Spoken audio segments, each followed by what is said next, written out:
Qui n'a jamais croisé cette petite pochette? À échanger, coller, collectionner, les stickers Panini rythment également une saison.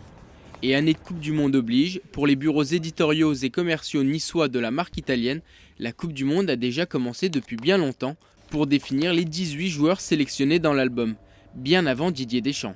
Alors ça s'est fait très en amont, on a des équipes éditoriales qui travaillent vraiment sur le suivi des joueurs dans leurs équipes respectives et du coup qui font toute une sélection des 18 joueurs qui sont présents dans la collection, qui partagent avec les fédérations ensuite et qui sont en mesure, on va dire en janvier, de restituer un premier produit, des premières maquettes. En fait on a des gens qui sont passionnés au niveau de l'équipe journalistique et éditoriale et c'est par leur suivi, leur passion et puis par nos échanges aussi avec les fédérations que l'on arrive à faire les bonnes sélections.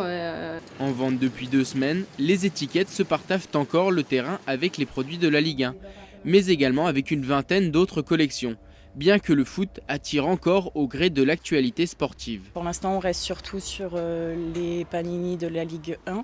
Celles de la Russie ne sont pas encore réellement parties. On les a déjà mises en vente avec les albums, mais elles ne sont pas encore parties.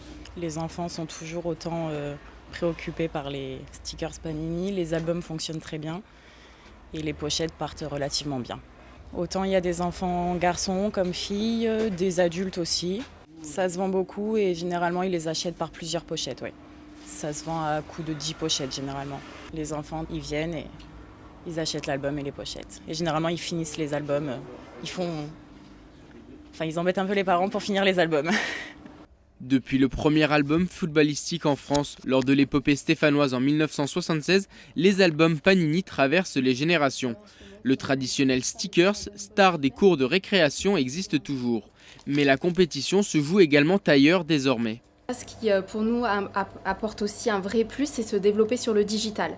Et c'est vrai que les clients qui font plus la collection, on va dire, de cartes, Adrénaline XL de la Coupe du Monde, ont la possibilité de faire également leur classeur virtuel et à la suite de quoi, de mener des tournois avec d'autres joueurs en France ou dans le monde avec leur équipe qu'ils auront constituée. Pour nous, c'est aussi une façon de continuer à capter une génération de collectionneurs, peut-être enfants qui nous quittent sur une période d'adolescence, jeunes adultes, et donc de les maintenir dans la collection avec ce nouveau support digital. Pour le remplir entièrement, il faudra s'armer de patience. Qui de la France ou des collectionneurs arrivera à ses objectifs? Rendez-vous le 15 juillet 2018.